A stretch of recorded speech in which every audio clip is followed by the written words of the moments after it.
Encore une fois, le pasteur Malachi en sa présence ici, pour tout ce qu'il fait pour nous. Merci pour son soutien. Merci pour son appui. Et merci pour ses prières. Je remercie Dieu abondamment de ce qu'il est fidèle. Nous avons commencé cette série de prédications et Dieu est en train de confirmer son message. Nous recevons de bons témoignages. Disons, en tout cas, nous sommes bénis. Il y a des choses que je ne comprenais pas, que je comprends maintenant. Ça, c'est l'œuvre du Saint-Esprit, ce n'est pas l'œuvre de l'homme.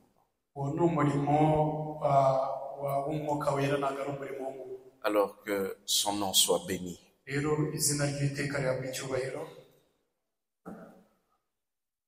Est-ce que vous allez bien? On peut y aller. Gloire à Dieu. Nous sommes en train de parler d'un sujet intitulé « Sentinelle, qu'en est-il de la nuit ?» Nous avons suffisamment avancé et Dieu soit loué, ça produit de fruits. Alors, nous avons vu qu'est-ce qu'une sentinelle. Nous avons vu son travail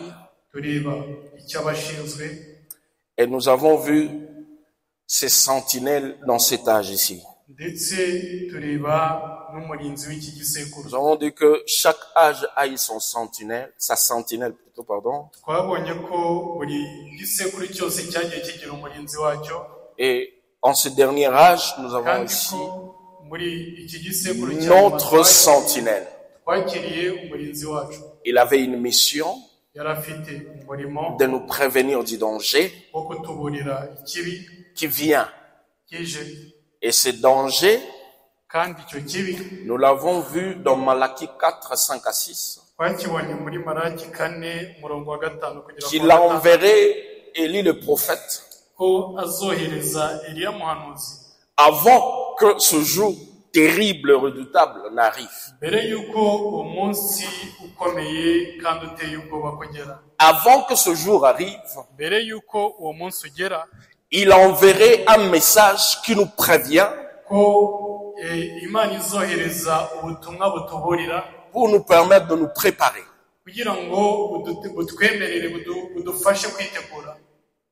Et ce message-là, nous l'avons vu.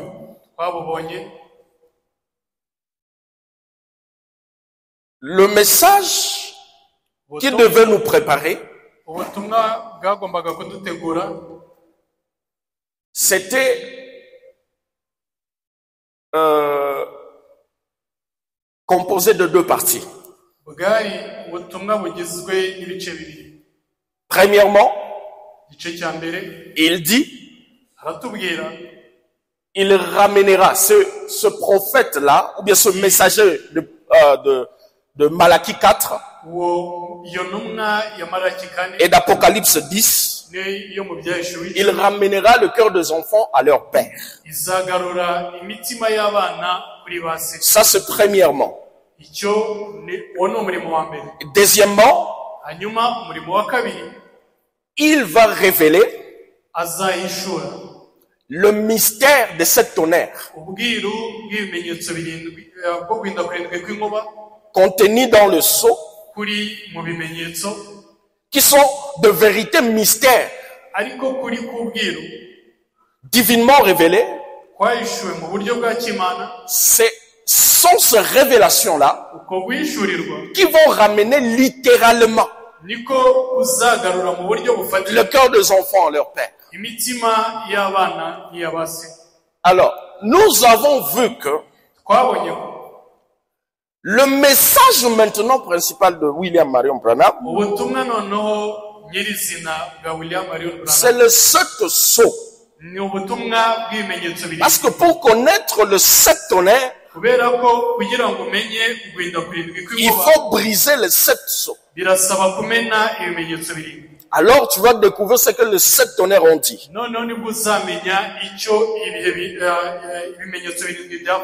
Alors ces 7 sceaux-là, nous avons vu que il y avait 2 sortes de 7 sceaux. Il y avait des sceaux qui étaient à l'intérieur du livre.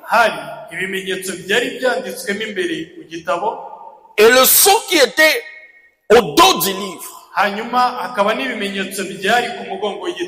Et nous avons vu que ce sceau qui était à l'intérieur du livre, c'était le mystère que le réformateur ont laissé en suspens pendant pendant tous les âges,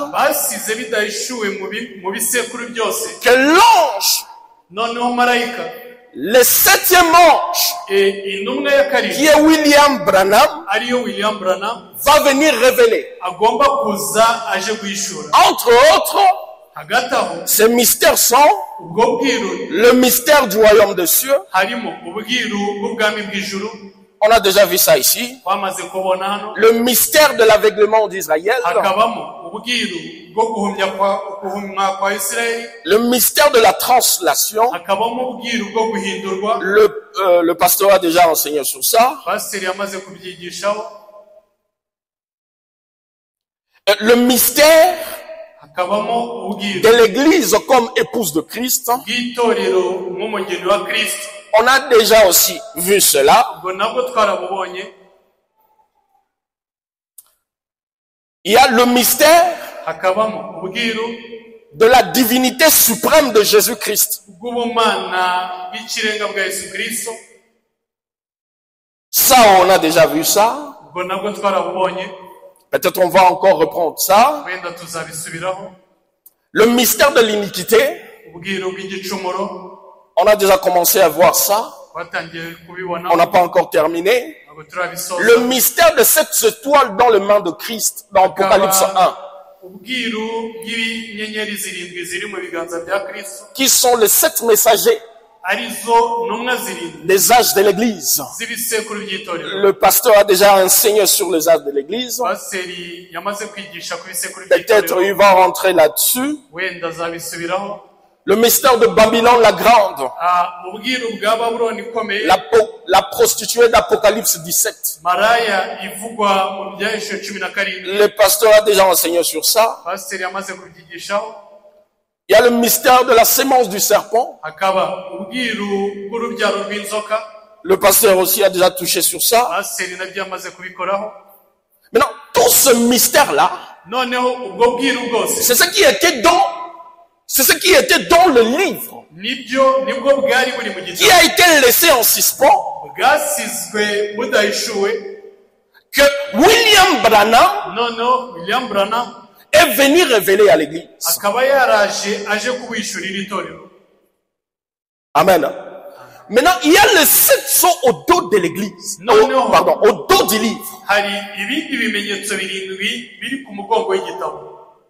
Qui n'ont pas été écrits dans le livre. Le mystère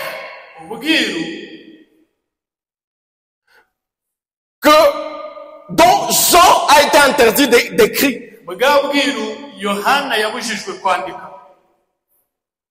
Nous devons aussi le voir. Parce que c'est notre message. Est-ce que tu peux me donner un micro sans fil? Parce que ça c'est...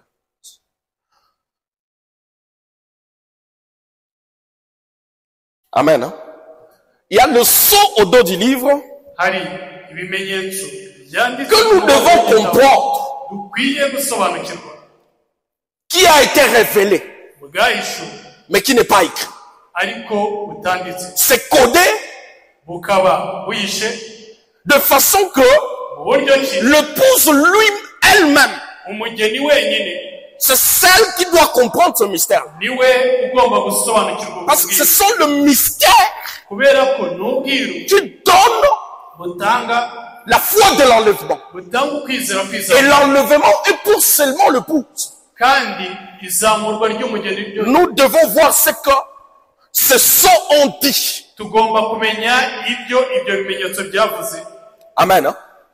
Mais ce soir, j'aimerais parler d'un mystère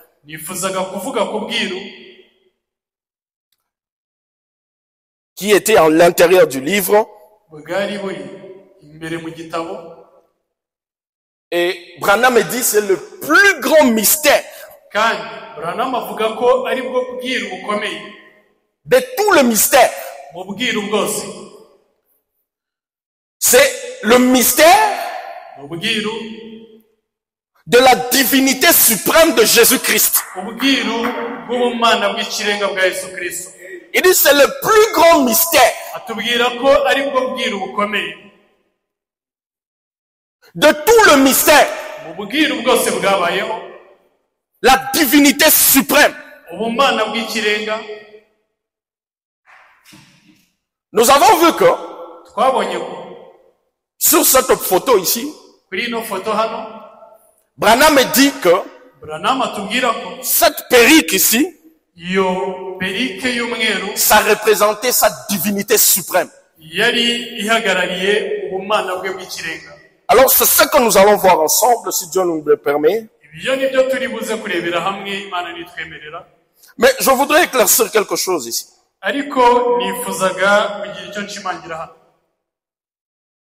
La fois dernière, nous avons vu que ce message est venu nous ramener en Éden. Nous donner la vie éternelle. Mais j'ai reçu des questions et je voulais lever cette confusion-là. Parce que quelqu'un m'a posé une question. Si nous sommes rentrés en Éden,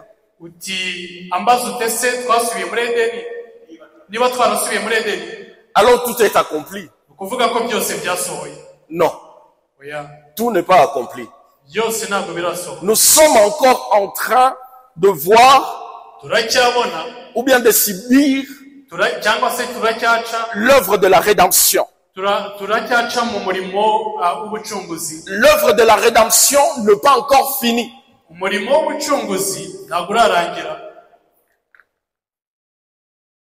L'œuvre de la rédemption n'est pas encore finie. Branham dit ça va finir lorsque la dernière brebis va entrer. C'est là que l'œuvre de la rédemption va finir. C'est alors que Jésus va quitter les sanctuaires. Va quitter les sanctuaires et devenir le lion maintenant pour juger. Mais tant que cette brebis noire ou bien de la dernière brebis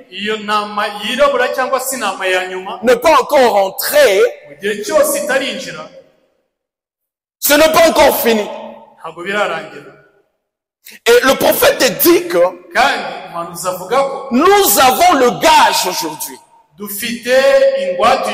ce que nous deviendrons quand nous serons rentrés effectivement dans le jardin d'Éden. Au commencement, il dit que quand nous prions pour quelqu'un qui a un cancer par exemple et qui guérit, il dit ça, c'est le gage qui montre ce que nous serons là-bas. Nous rentrons en Éden quand ce corps ici sera changé. Quand ce corps va revêtir l'immortalité, c'est alors que nous rentrerons là-bas effectivement. Mais aujourd'hui, nous avons le gage de notre salut. Il est dit dans Apocalypse 5, la deuxième partie. Il dit à son paragraphe 95. Il dit, nous avons maintenant le gage du salut. Nous pouvons prendre un frère qui se meurt d'un cancer et ce petit souffle de la rédemption nous tenir là et prononcer sur lui la prière de la foi qui transformera cet homme qui n'est plus que l'ombre de lui-même en un homme à bonne santé. Alors, que ferons-nous quand nous aurons reçu la pleine mesure?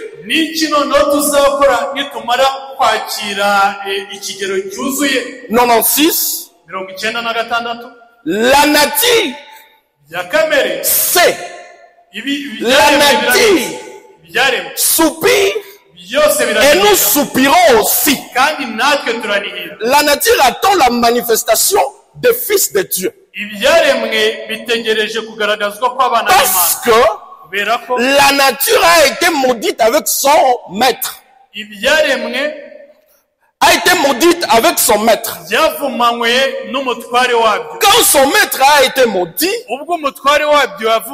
entre parenthèses, l'être supérieur, alors la nature est tombée avec le maître. Et quand ce parent rédempteur est venu, alléluia, il a racheté l'homme qui est le maître de la nature. Alors, toute la nature attend l'homme, son maître. Écoutez 99. Quand l'œuvre sera terminée, nous aurons de nouveau toutes ces choses. Ces choses-là que nous avons perdues dans l'Éden. Quand l'œuvre de la rédemption termine, alors nous aurons toutes ces choses.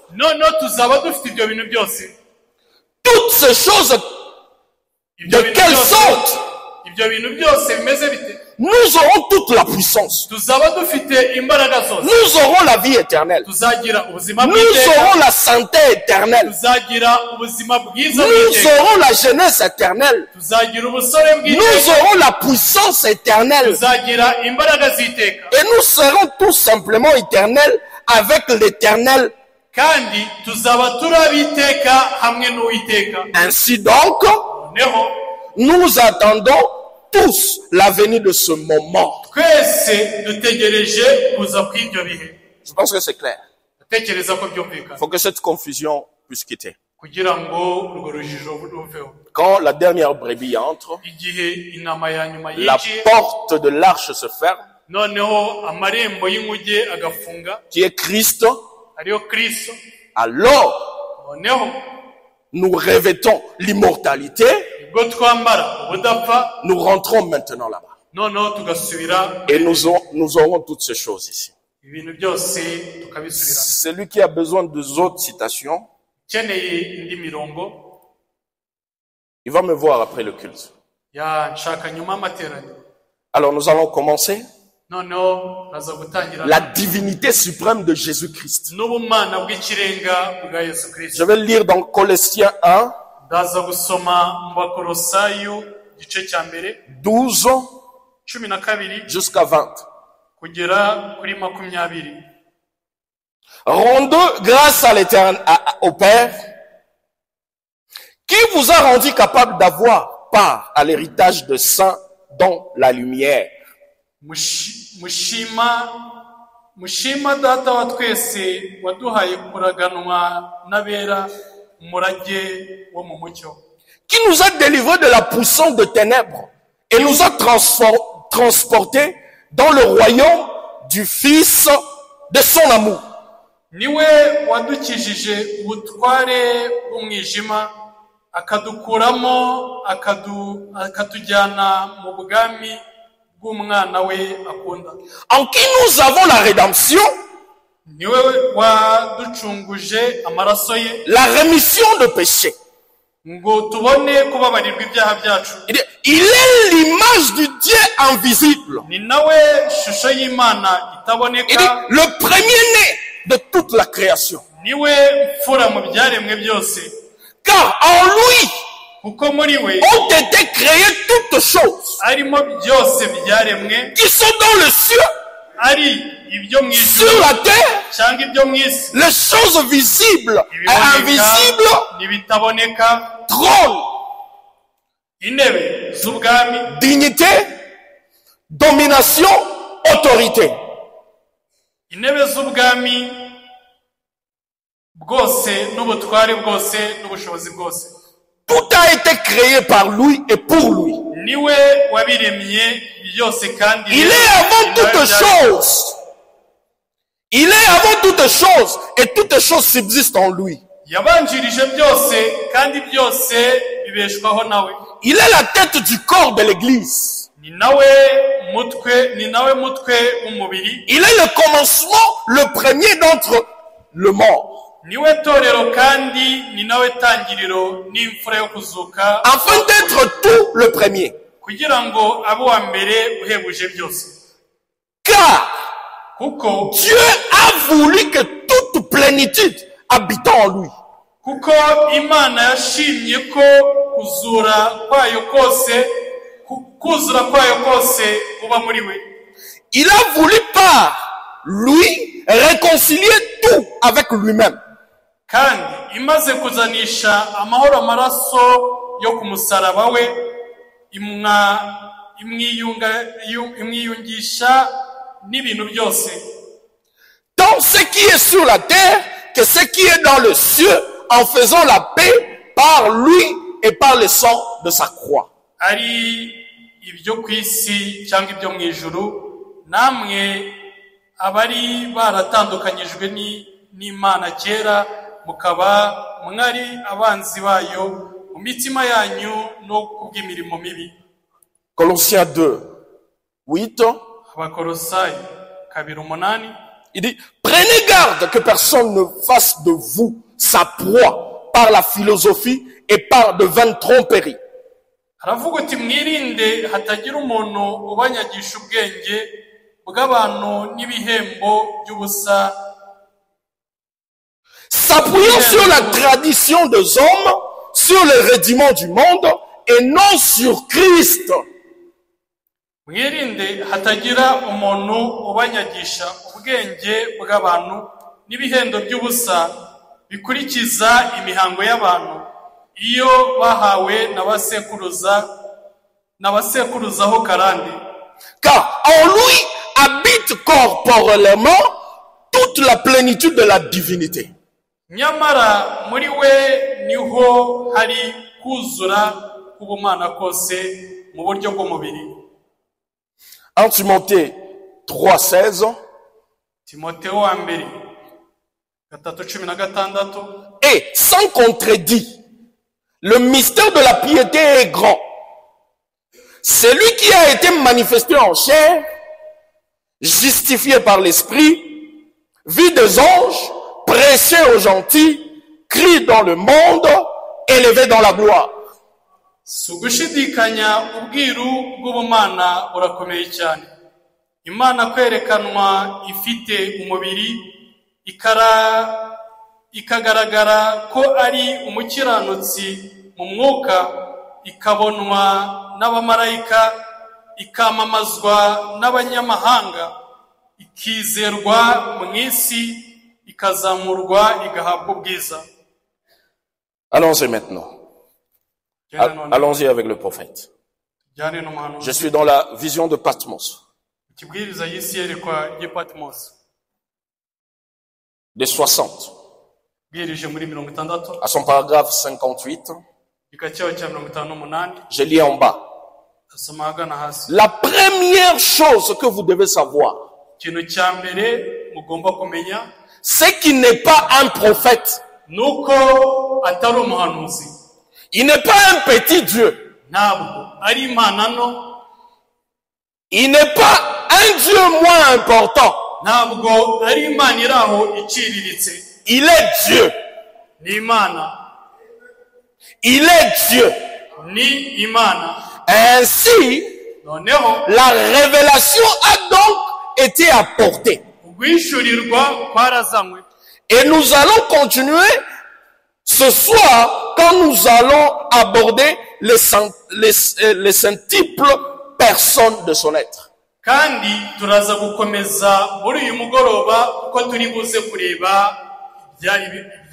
dit, il n'est pas un Dieu, il n'est pas un simple petit Dieu. Ou bien un Dieu moins important. Le prophète dit, il est Dieu. On parle de Jésus-Christ ici. Il est Dieu. Écoutez. La même prédication, la vision de Patmos. À son paragraphe 144. Il dit la plus grande de toutes les révélations. C'est celle de la divinité. La divinité suprême de notre Seigneur Jésus-Christ. Écoutez ça. Il dit, vous ne ferez jamais, vous ne ferez pas de progrès tant que vous n'aurez pas cru à cela. Il dit, vous ne ferez pas de progrès tant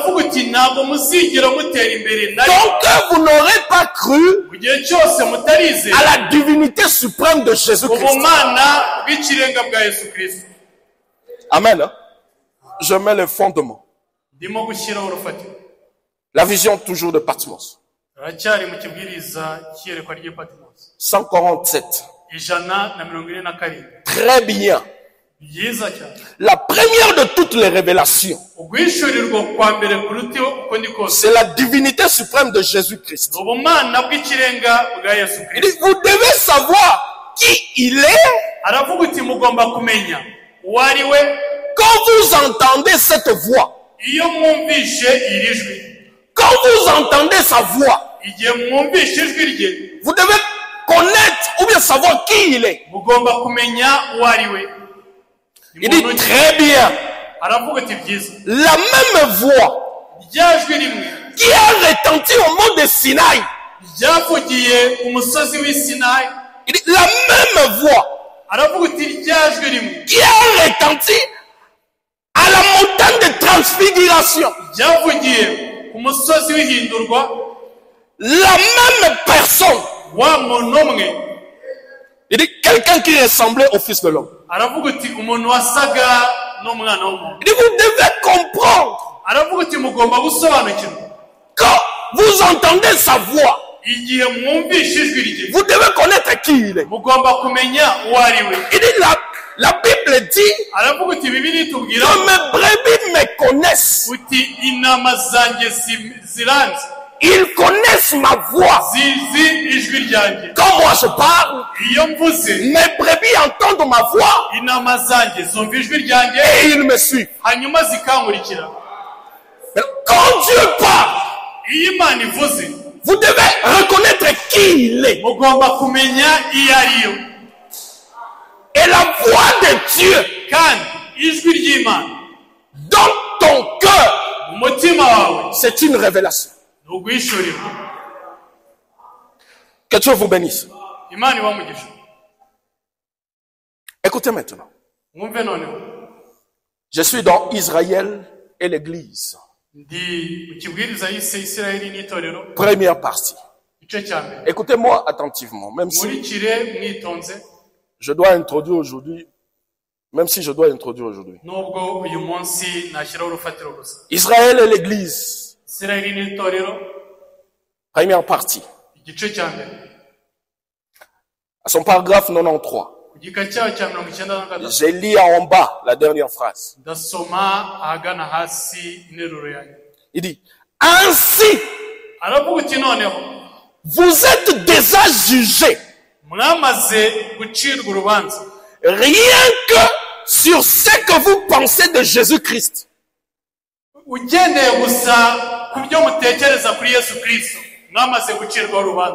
Est-ce que nous comprenons? Il dit ainsi, vous êtes déjà jugés sur la simple manière que sur la simple manière de façon dont vous pensez de Christ. La pensée de Christ que tu as en toi, cela détermine si tu seras jugé ou pas. C'est très important alors de connaître cette personne ici. Dès que tu as une pensée qui n'est pas conforme à cette grande personnalité ici, tu es déjà jugé par ta manière seulement de penser de lui. Donc c'est très important de connaître c'est Jésus-Christ. Amen. Alors nous allons le voir ensemble si Dieu le permet.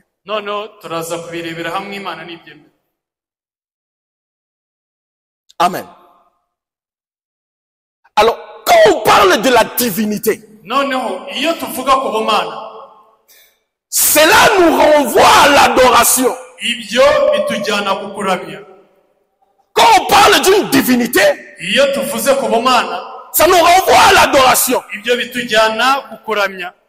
Une divinité, c'est quelque chose qu'on adore. Et donc c'est très important, puisqu'on a dit la divinité suprême de Jésus-Christ, nous devons comprendre comment il est divin. Ça c'est très important. Très important. Je peux dire ceci. Chacun a une divinité qu'il adore. Si ce n'est pas le véritable Dieu, c'est un Dieu étranger. Mais attention, Dieu a martelé sur ça. Si c'est un Dieu étranger, ça s'appelle l'idolâtrie. Et Dieu,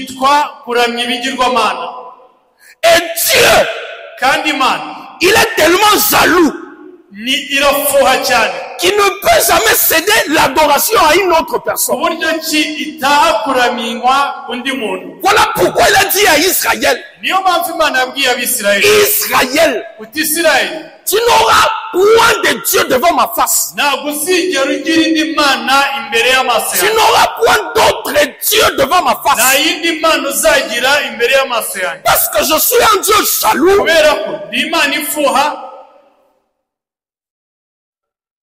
Et je punis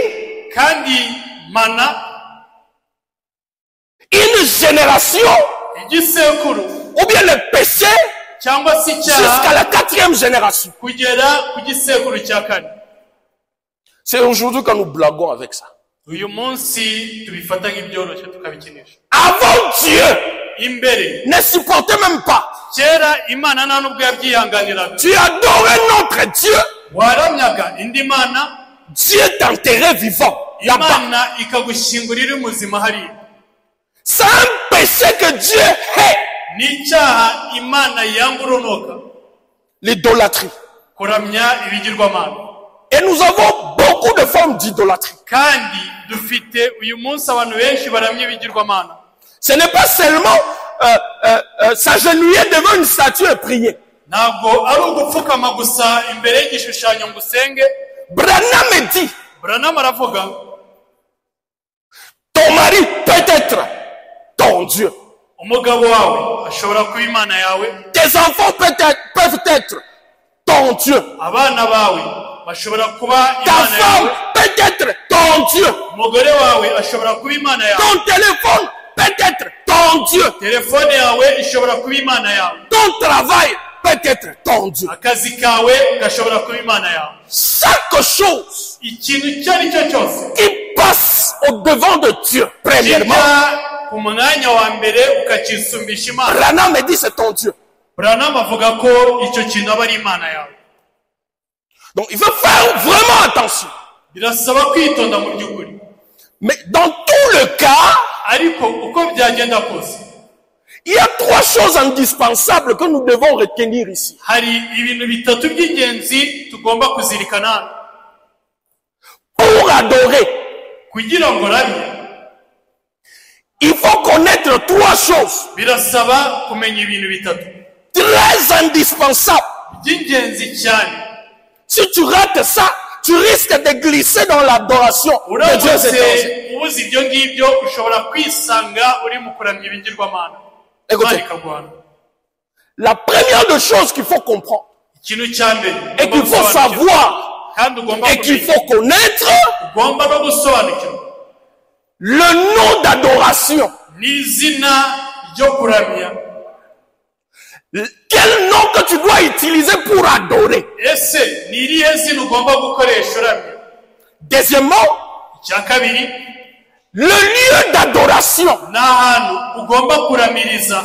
Où est-ce que tu dois aller Ese ni he ugomba kujya pour adorer? kugira ngo uramye?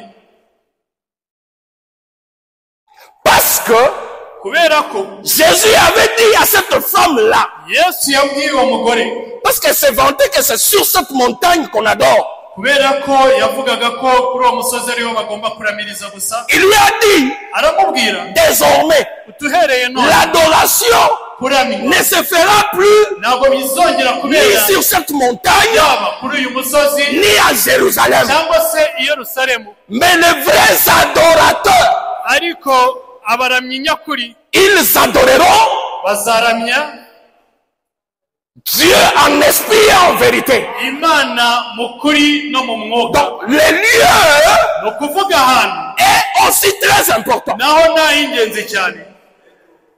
Tu peux connaître le nom, Ushobora kumenya izina ryo kuramya, mais si tu adores dans un mauvais lieu, ariko nuramya iryo zina ariko ahantu habi, tu es un idolâtre.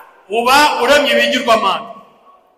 Donc, c'est très important de connaître ce Ni chose. ukuvuga ko ari ingenzi cyane kumenya ibi bintu. Il y a aussi, troisièmement, Hakaba icya gatatu, l'objet d'adoration. ikintu cyo kuramya cyangwa se wo kuramya uwo ari we. Qui devons-nous adorer? Ese ninde tugomba kuramya? Allons-y. Gende.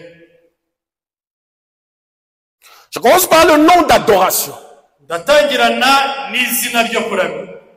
Nous, en tant que chrétiens, Twe n'abakristo nous savons qu'il y a un seul Dieu. tuzi ko hari Imana imwe rukumbi, Et ce Dieu-là kandi iyo Mana a un nom. ifite izina. Nous devons découvrir maintenant Tugomba noneho kumenya quel est le nom de Dieu ese izina ry'Imana ni irihe pour adorer. kugira ngo turamye. Allons-y. Gende. Je suis dans le lieu d'adoration que Dieu a Ikibwiriza choisi, yise ahantu hamwe ho kuramiriza. de 65. Ikibwiriza bwirije muri 65. Paragraphe 33. Igika cya 33. Maintenant, Noneho il dit, cherchons là. Cherchons dushake hariya pour trouver où cet endroit kugira ngo turebe aho hantu où il a mis son nom. aho yashize izina ryayo. Écoutez, il dit, il va falloir qu'on trouve où il a mis son nom Aravuga uti biraza kudusaba ko tubona aho yashize izina ryayo. Alors, si on trouve quel est le nom de Dieu,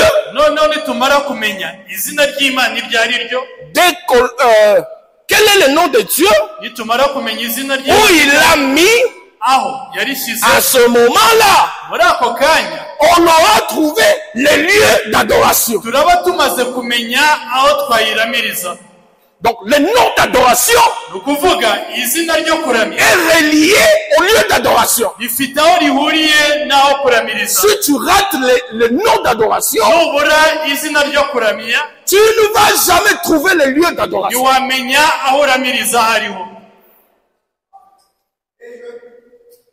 Écoutez. 41. Maintenant. Et lui. D'abord, quel est son nom? On va devoir trouver quel est le nom de Dieu. D'abord, pour trouver ce qu'il a, ce qu'il met en ce lieu-là. Maintenant, on voit qu'il avait beaucoup de titres. Il était appelé Père, ce qui est un titre. Il était appelé Fils, ce qui est un titre. Il était appelé Saint-Esprit, ce qui est un titre.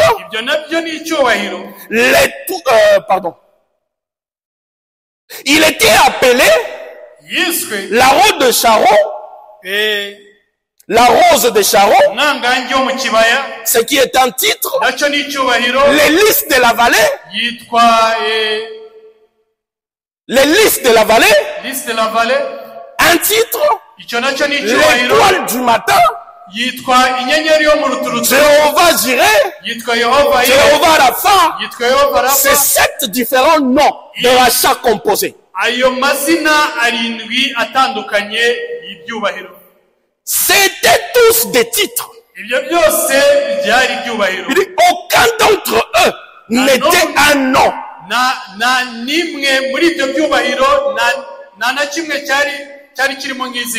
Il dit, mais il a un nom. Écoutez maintenant. Je suis à 44. Le lieu d'adoration que Dieu a choisi. Et là, on voit que Jésus a dit, je suis venu au nom de mon Père. Vous ne m'avez point reçu. Donc, c'est ça le prophète dit. Donc, le nom du Père doit être Jésus. Il dit donc, le nom du Père doit être Jésus. Il dit c'est vrai. C'est le nom du Père. Le nom du Père, c'est Jésus. Parce que Jésus a dit, je porte le nom de mon Père. Je viens au nom de mon Père. Et vous ne m'avez pas reçu. Donc, son nom c'était Jésus.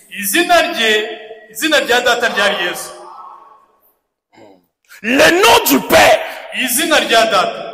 ou le nom d'adoration, le nom de Dieu, c'est Jésus. Ça doit être vraiment clair.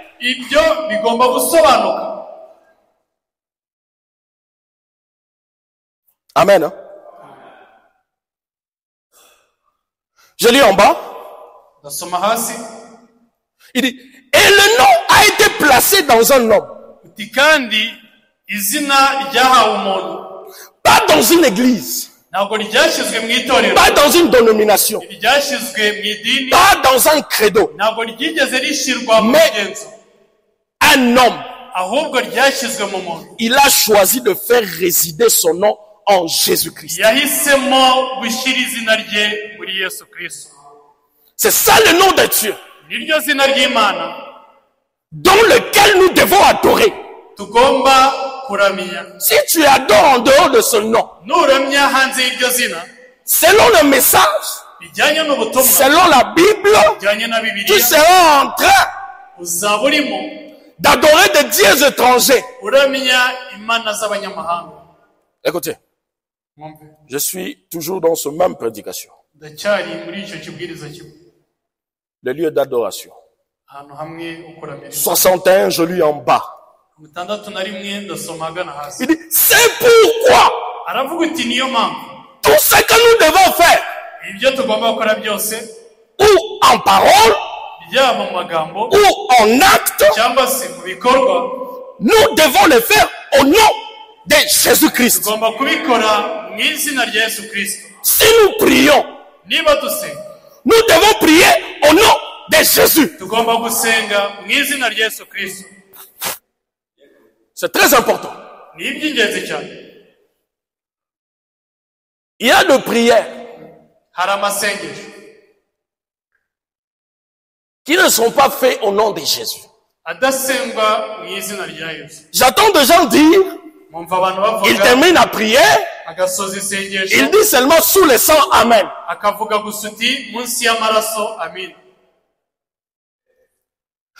Ta prière, pour qu'elle soit exaucée, elle doit être signée au nom de Jésus. Si tu ne mentionnes pas, ta prière sera rejetée. Il dit, tout ce que vous demanderez au Père en mon nom, je vous l'accorderai. Maintenant, si tu ne signes pas ta prière au nom de Jésus, soyez sûr que tu n'auras rien. C'est le seul nom qui nous aide à obtenir quelque chose devant Dieu. C'est pourquoi beaucoup de prières, tu te demandes parfois pourquoi je priais, je n'ai pas de réponse. Regardez bien comment tu signes ta prière.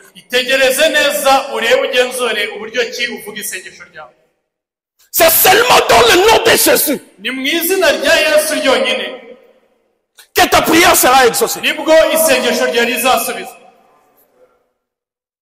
Il dit, si nous prions, nous devons prier au nom de Jésus. Il dit, si nous demandons quelque chose, nous devons le demander au nom de Jésus. Il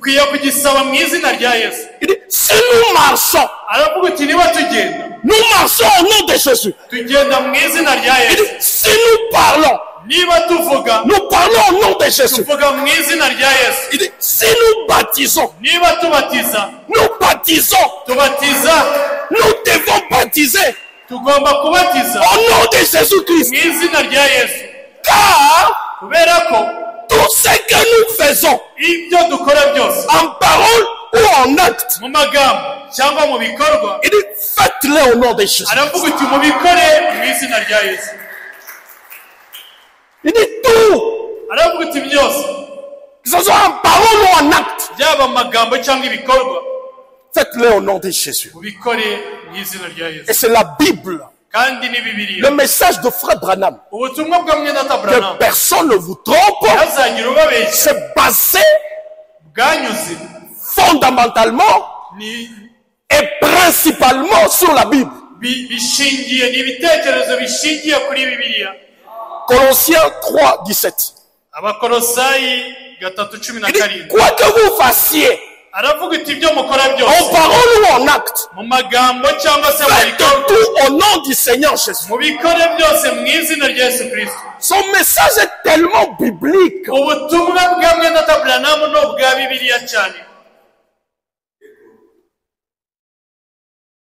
Nous devons baptiser au nom du Seigneur Jésus-Christ. Et je t'informe ce soir, si en te baptisant, tu n'as pas écouté le nom qu'on a cité, au lieu de prendre le risque que devant la porte tu sois rejeté, mbere y'umuryango kugira ukazangwa sois rebaptisé. Uzongera ubatizwe. C'est un conseil. Ni inama ngugira. Et c'est biblique. Kandi ijyanye na Bibiliya. Ce n'est pas hors parole. Ntago ari amagambo yo mu kirere. Si tu n'es pas sûr niba udahamirijwe d'avoir entendu celui qui t'a baptisé prononcer le nom du Seigneur Jésus, yaravuze izina rya Yesu, ne prends pas les risques. Wifata risque. Parce que c'est le baptême au nom de Jésus kubera ko ni umubatizo mu izina rya Yesu qui ôte les péchés sur toi. niwo ukuraho ibyaha kuri wowe. Et donc, si ça n'a pas été au nom de Jésus, niba uwo mubatizo utarabaye mu izina rya Yesu, tu transportes sur toi tous tes péchés. uracyatwaye kuri wowe ibyaha byawe byose. Ne prends pas les risques. Wifata iyo risque. Le rebaptême, y'umubatizo, ce n'est pas que tu es tombé, non. Umubatizo si ukuvuga ko waguye. Tu veux être sûr que tu es dans la marche. Ugomba guhamirizwa ko uri mu rugendo neza. Tu dois être sûr. Ugomba guhamirizwa. Le nom du baptême izina n'est ry'umubatizo pas Père, Fils et Saint-Esprit. ntago ari data umwana n'umwuka. Nous avons vu que ça, ce sont des titres que Dieu avait. Twabonye ko ibyo byose byari ibyubahiro Imana yari ifite dans différentes dispensations. mu bisekuru bitandukanye. Ne prends pas les risques. Wifata iyo risque rero. Écoutez, Mwumve. je suis dans l'âge de l'église de Philadelphie. Ndi mu gisekuru cy'itorero rya Philadelphia 150. ijana na 50. Je lis en bas. Usoma agana hasi. Il dit, vous ne pouvez pas vous joindre à cela. Aravuga uti ntabwo mwabasha kwihuza n'ibyo. Ainsi vous devez y naître. Ahubwo mugomba kubivugira. C'est vrai. Ukuri. Il n'y a donc personne. Écoutez, il n'y a donc personne kuvuga ko nta muntu n'umwe ubaho qui puisse arrêter wabasha guhagarika ce message de la divinité suprême ubutumwa bw'ubumana bw'ikirenga et du baptême n'ubw'umubatizo au nom de Jésus-Christ. mu izina rya Yesu Kristo. Il n'y a personne nta muntu n'umwe qui pourra arrêter wabasha guhagarika ce message de la divinité ubutumwa bw'ubumana et du baptême au nom de Jésus-Christ. ndetse n'umubatizo mu izina rya Yesu Kristo. Il dit, le porte de l'enfer aravuga uti amarembo y'ikuzimu ne prévaudront jamais contre cela. agazigira na rimwe ahagarika. Alléluia. Il dit, le porte de l'enfer aravuga uti amarembo ne y'ikuzimu prévaudront jamais contre cela. ntazigera anesha Ah, ibintu. donc si tu es baptisé dans un autre nom, kuvuga niba warabatijwe mu sois yindi sûr zina que l'enfer hamirizwa va ko prévaloir sur toi. amarembo y'ikuzimu azasenya ibyo bintu. Alléluia. Amen. Je suis à 52. Ndi 152. igika cy'ijana na 52. C'est ce grand Paul, Saint Paul, l'âge d'Éphèse, igisekuru cya Efeso a ordonné à chaque personne qui n'était pas baptisée Paulo yategetse umuntu wese wari utarabatizwa, peu importe comment vous avez été baptisé, uko mwaba mwarabatijwe kose, si vous n'avez jamais été baptisé au nom de Jésus, niba mutarabatijwe mu izina rya Yesu Kristo, il vous a ordonné de venir vous faire rebaptiser au nom de Jésus. yabasabye kugaruka mukabatizwa mu izina rya Yesu Kristo. C'est très important. Ni iby'ingenzi cyane. Très important. Iby'ingenzi Il ne cyane. faut pas prendre de risques. Ntabwo mugomba gufata izo risques. Alléluia. Alléluia. Gloire au Seigneur. Gloire au Seigneur. Le nom de Jésus. Izina rya Yesu.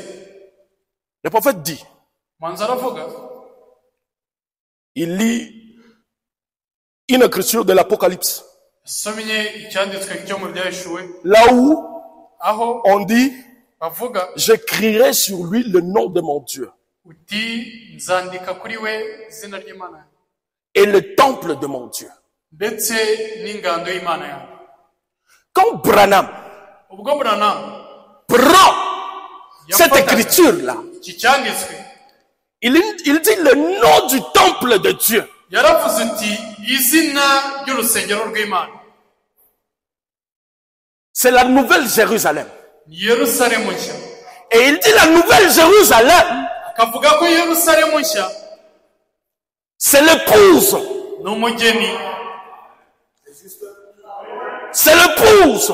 Yerusalemu nshya n'umugeni. Et l'épouse kandi umugeni doit prendre agomba gufata le nom de son époux. izina ry'umukwe cyangwa Et le nom de l'époux, kandi izina ry'umugabo Branham dit, Branham avuga ko c'est Jésus. ni Yesu. Il dit, et le nom de Dieu, aravuga uti kandi izina ry'Imana il dit, c'est Jésus. ni Yesu. Il dit, toutes les familles dans les cieux aravuga uti imiryango yose yo mu ijuru et sur la terre iyo ku isi portent un seul nom. ifite izina rimwe. C'est le nom de Jésus. ni izina rya Yesu. C'est le nom de ni Jésus. izina rya Yesu. Et il dit, kandi akavuga Jésus signifie quoi? Yesu bisobanuye iki? Jésus signifie Yesu bisobanuye Dieu, Jéhovah le Sauveur. Imana Yehova umucunguzi. Alléluia. La nouvelle Jérusalem, Yerusalemu nshya c'est l'épouse. n'umugeni. C'est que Jean a vu descendre d'auprès du Père Iyo Yohana abonye amanuka imbere ya data comme une épouse préparée pour son époux. nk'umugeni witegurira umukwe we. Vous allez lire ça à partir de l'âge de l'église de Philadelphie, à partir de 250, de Ibyo mwabisoma mu 276. gisekuru cy'itorero rya Philadelphia uhereye ku gika cya 56 282, je lis. magana abiri mirongo inani na Il kabiri. dit, j'écrirai sur lui le nom de mon Dieu aravuga uti nzandika kuri we izina ry'Imana yanjye et le nom de la ville de mon Dieu. n'izina ry'umurwa Il w'Imana dit, yanjye. c'est le même nom. aravuga uti iryo ni izina rimwe. Jésus, Jésus, Jésus. ni Yesu Yesu Yesu. Elle est pour marier à Jésus. kandi umugeni washyingiwe na Yesu Cela fait d'elle Madame Jésus. ibyo bimugira madamu Yesu Ainsi de suite. n'ibindi n'ibindi. Amen. Et dans la Bible, kandi muri Bibiliya si vous regardez bien, muramutse mwitegereje neza il est dit haranditse ngo dans Joël muri Yoheri 2:32, 2:32 il dit, alors quiconque invoquera le nom de l'Éternel sera sauvé. aravuga uti uwo ari we wese uzavuga izina ry'Uwiteka azacungurwa. Quiconque invoquera le nom de l'Éternel sera sauvé. uwo ari we wese uzatabaza izina Et ry'Uwiteka quand il revient dans le Nouveau Testament, mu isezerano rishya il dit, il n'y a aucun autre nom aravuga uti nta rindi zina na rimwe qui nous a été donné sur la terre twahawe hano ku isi par lequel nous devions être sauvés tugomba gucungurwa naryo que le nom de Jésus. uretse izina rya Yesu. Le nom de l'Éternel qu'on disait là-bas en Joël, izina ry'Uwiteka bavugaga hariya muri c'est Yoheri le nom de Jésus. ni izina rya Yesu. Alléluia. Gloire au Seigneur. icyubahiro kibi cy'Uwiteka. Écoutez, mwumve je suis dans l'âge de l'église d'Éphèse, mu gisekuru cy'itorero rya Efeso de 60, muri à son 60 paragraphe 20. igika cyayo cya 20. Branham est pris. Branham arasenga. Je lis en bas.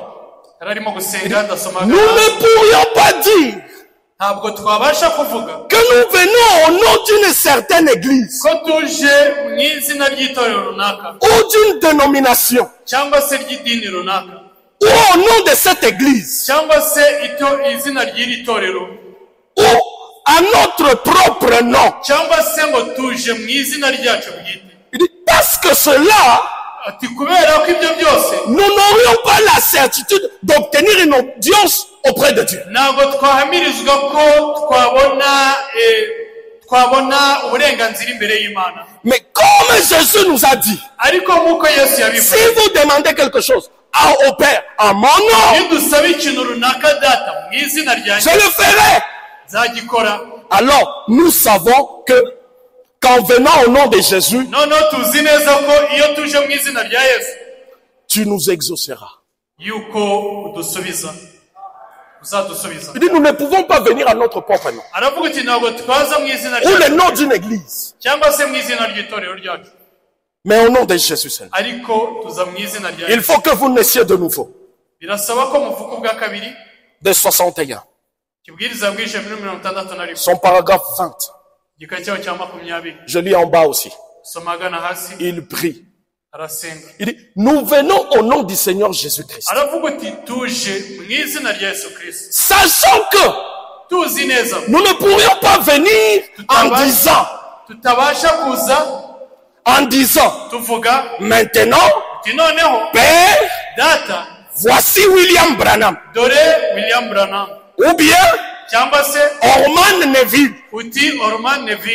Ou qui que nous soyons. Car nous serions vite mis dehors. Alléluia. Il dit, si nous venons au nom de William Branham, ou de Neville, ou du pasteur Malachi, ou le frère Tony, frère Eric, nous sommes sûrs que nous serions vite rejetés. Pourquoi? Ce n'est pas le nom que Dieu a pourvu pour l'adoration. Ce n'est pas ce nom-là. Il dit, mais nous avons l'assurance qu'il a dit. Pour ce que vous demanderez au Père en mon nom, vous le recevrez. Alors, je ne crois pas que j'obtiendrai quoi que ce soit de sa part en me servant de mon nom.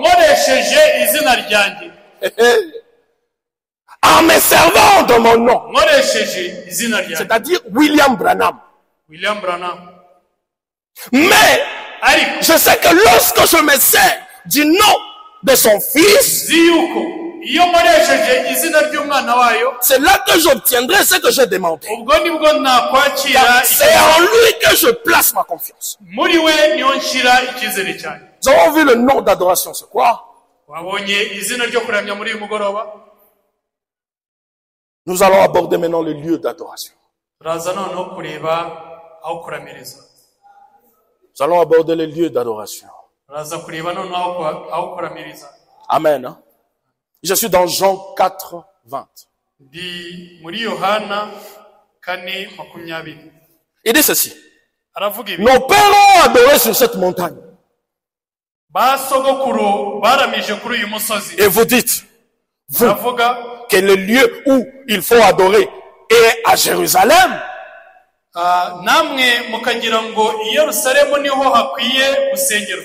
Femme, lui dit Jésus, crois en moi. L'heure vient où ça ne sera ni sur cette montagne, ni à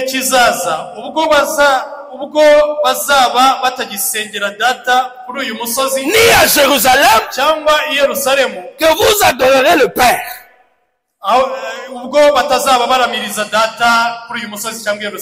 Vous adorez ce que vous ne connaissez pas.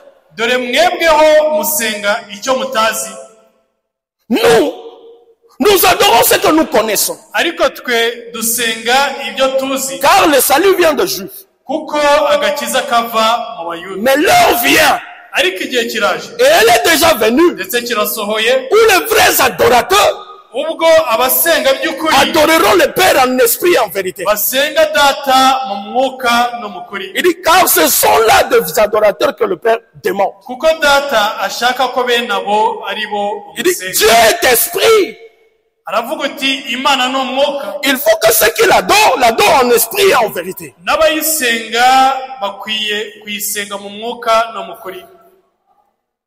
Amen.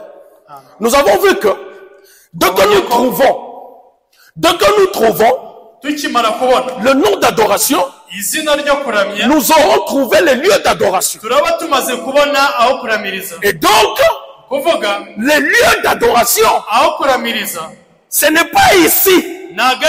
Ce n'est pas à Gisozi. Ce n'est pas dans le Branham Tabernacle. Ce n'est pas à Jeffersonville. Ce n'est pas à Tixon. Ce n'est pas au Mont Sunset.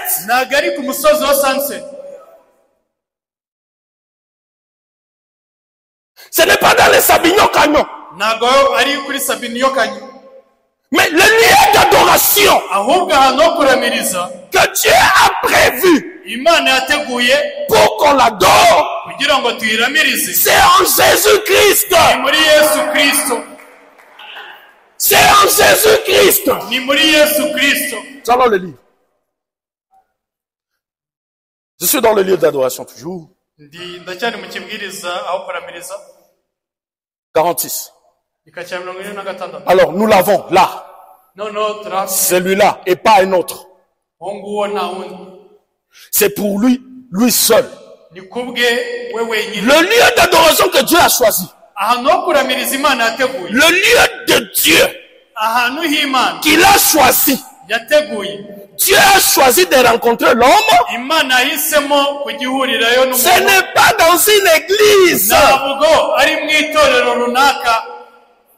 Pas dans une dénomination. Pas dans un credo. Mais en Christ. C'est là le seul lieu. Le seul endroit où Dieu vient rencontrer l'homme. Où il peut adorer Dieu. C'est en Christ. C'est le seul endroit. Peu importe vous soyez méthodiste, baptiste, catholique, protestant, quoi que vous soyez, il n'y a qu'un seul lieu d'adoration où vous pouvez adorer Dieu comme il le faut. C'est en Christ. Alléluia. Il dit ceci. Il dit, et vous adorez Dieu. Je suis à 47 en bas. Et vous adorez Dieu en esprit et en vérité quand vous êtes en Jésus-Christ. Alléluia. Amen. Il dit uniquement Jésus-Christ que vous adorez le Père. En esprit et en vérité. Donc, si tu n'es pas en Christ, tu n'adores pas le Seigneur Jésus-Christ ou bien le Père en esprit et en vérité. Alors que ce sont là les adorateurs que le Père demande. Alléluia. Amen. Que Dieu nous vienne en aide. Imani dufashe. Que Dieu nous vienne en aide. Imani dufashe. 49. Il dit, Dieu n'a jamais mis son nom dans une église. Il l'a mis dans son Fils. Jésus-Christ. Quand lui et son Fils sont devenus un. C'est là la véritable lieu d'adoration. Pas d'autre fondement à poser. Pas d'autre rocher. Sur Christ, le rocher solide je me tiens. Pas d'autre lieu qu'un homme puisse trouver pour adorer Dieu, où Dieu lui répondra. Pas d'autre lieu qu'en Jésus-Christ. C'est le lieu, le seul lieu où Dieu ait choisi de mettre son nom. C'est le seul lieu où il rencontre l'homme pour l'adorer. Il dit, vous êtes perdus à croire quoi que ce soit d'autre.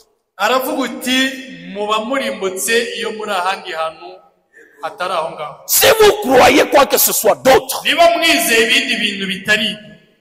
vous êtes perdus. Vous êtes perdus.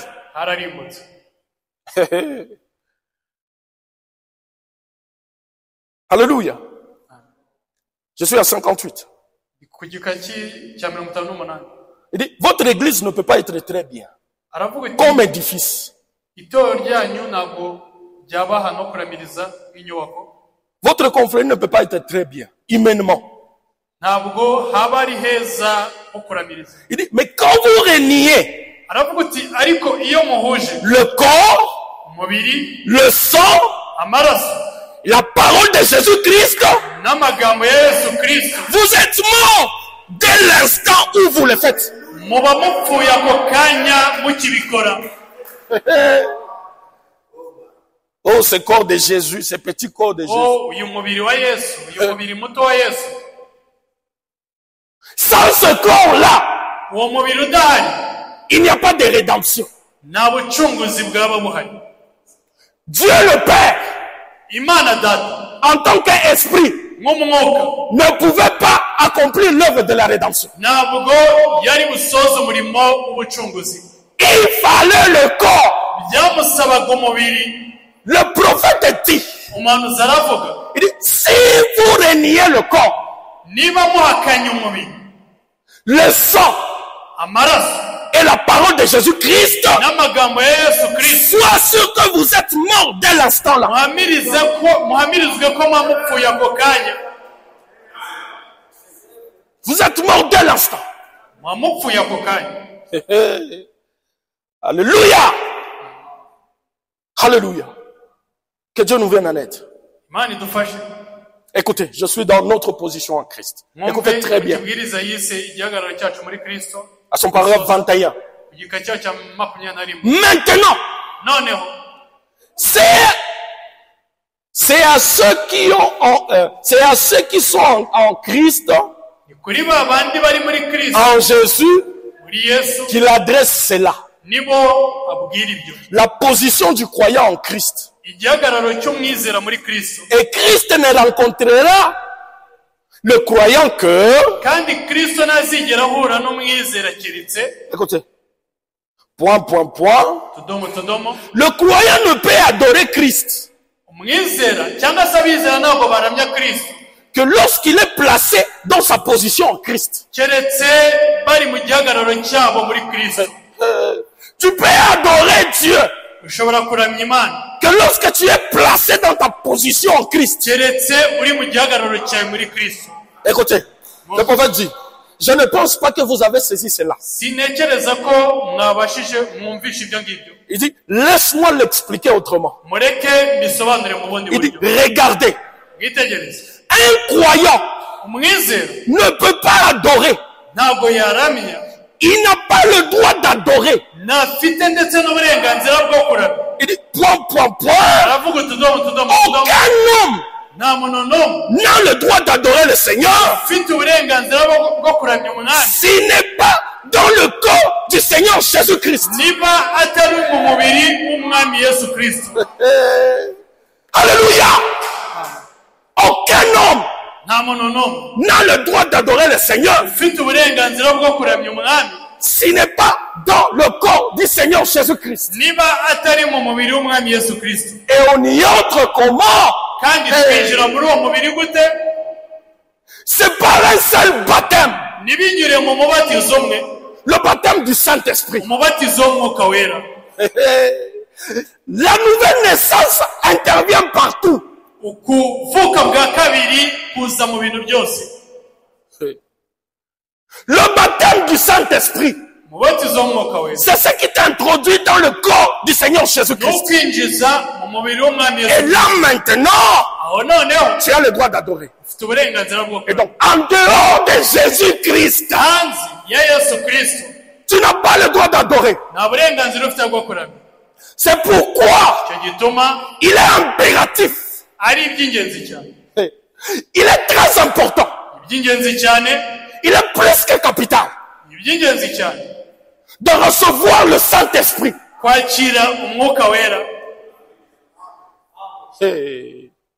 Je te dis, il est plus que capital. kubwira ko ari iby'akamaro cyane. Beaucoup de chrétiens négligent cela. abakristo benshi barabisuzugura. Ce qui est malheureux, ari byo bibabaje. tu es perdu urarimbuka. si tu n'es pas dans le corps de Christ. urarimbutse niba utari mu mubiri wa Kristo. Je t'informe ce soir, Si tu n'es pas en Christ, si tu n'es pas sûr que tu as déjà reçu le Saint-Esprit, si l'enlèvement se passe maintenant, tu restes ici. Tu ne partiras pas. Beaucoup de chrétiens, ils négligent cela, je ne sais pas pourquoi. Tu crois que le baptême du Saint-Esprit va te rencontrer sur le lit. Oh, Dieu connaît. Je suis prédestiné. Je suis prédestiné. La prédestination, c'est une révélation que tu reçois. Si je demandais ici, j'ose seulement demander qui a le baptême du Saint-Esprit. De lever la main seulement. Tu es sûr que tu es dans le corps. Je ne sais pas si j'aurai demain ici. Pourquoi nous négligeons une si grande grâce? Tu es sur toi. Tu crois que Dieu, c'est ton grand-père qui distribue le Saint-Esprit comme il le veut. Des gens ont souffert. Ils ont souffert pour avoir le Saint-Esprit. Ils ont cherché cela. Dans la prière, dans des scènes. Et tu crois que quand tu t'assois là-bas, c'est fini. Tu as le Saint-Esprit. Détrompe-toi. Tu dois être sûr que tu as reçu le Saint-Esprit. Le prophète dit, tu dois même être sûr du jour où tu as reçu cela. Cela ne dépend pas des années que tu as fait dans le message. De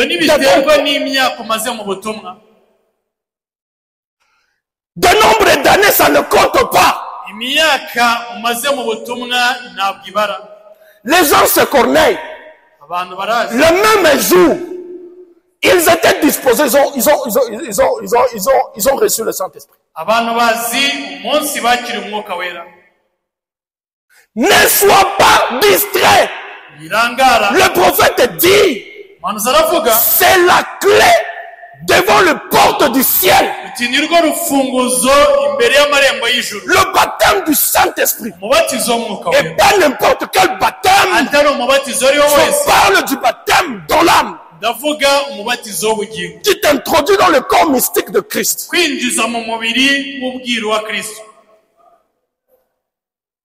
Avant de venir prêcher, je suis allé dans la prière. J'ai dit, Seigneur, je ne peux pas me tenir là-bas si je ne suis pas sûr que tu m'as sauvé. Dis-moi si je suis sauvé avant d'aller sauver les autres.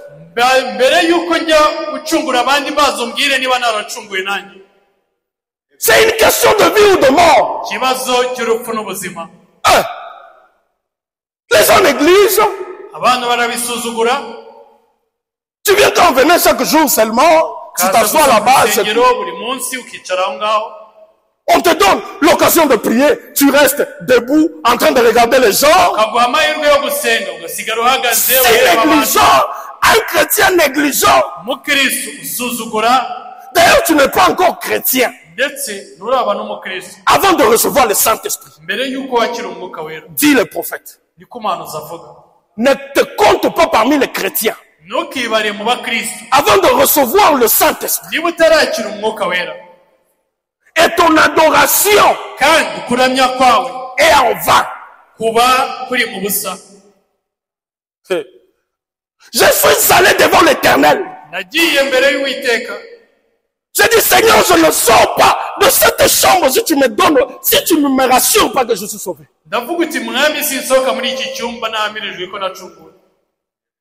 Je dois être sûr pour aller repêcher les autres. Et le Seigneur, dans sa miséricorde, dans sa bonté, il est descendu. Il m'a montré le niveau que j'ai déjà atteint. Mais il m'a dit, tu dois encore fournir d'efforts. Mais tu es déjà sauvé. Et là maintenant, je peux en parler avec assurance parce que je sais de quoi je parle.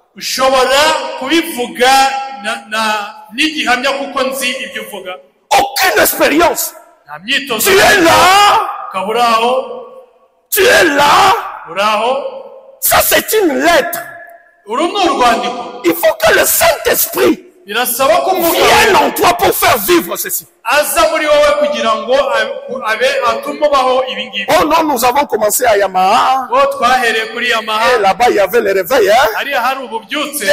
Et si on pourrait recommencer. Est-ce que tu es déjà sauvé?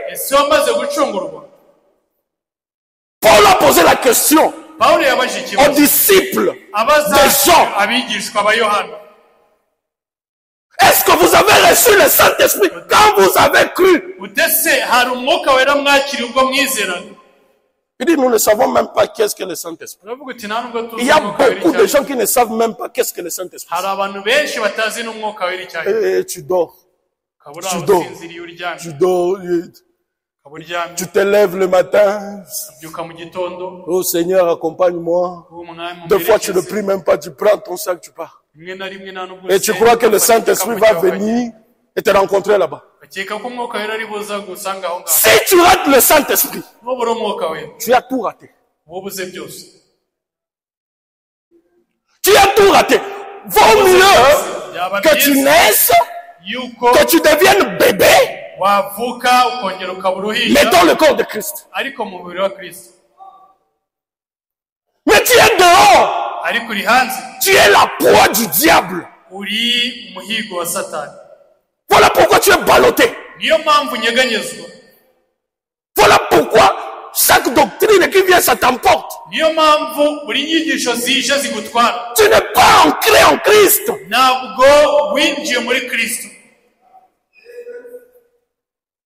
Et tu crois que c'est de la blague. L'enlèvement est à la porte ici. Et toi, tu dors. Tu dors. Vaut mieux ne jamais naître que de rater l'enlèvement. Tu es dans le monde. Tu te plais à écouter la musique du monde, à regarder des films. Oh Dieu miséricordieux. La grâce est grâce pour ceux qui la prennent comme grâce. C'est une urgence, je vous dis, mes frères. Tu entends l'enlèvement sans le Saint-Esprit? Ça c'est quel enlèvement? Et tu dors. Robinson a dit, moi je vais mourir ici. Si tu me donnes pas le Saint-Esprit, mes autres tu vas les rencontrer ici. Une question de vie ou de mort. Oh, tu es l'enfant du pasteur. Tu crois que le ciel c'est gratuit.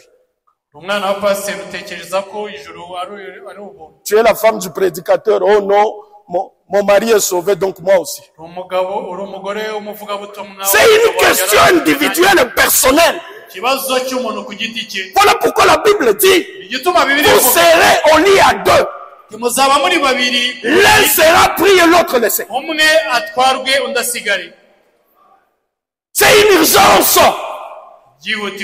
Mettez cela dans vos priorités.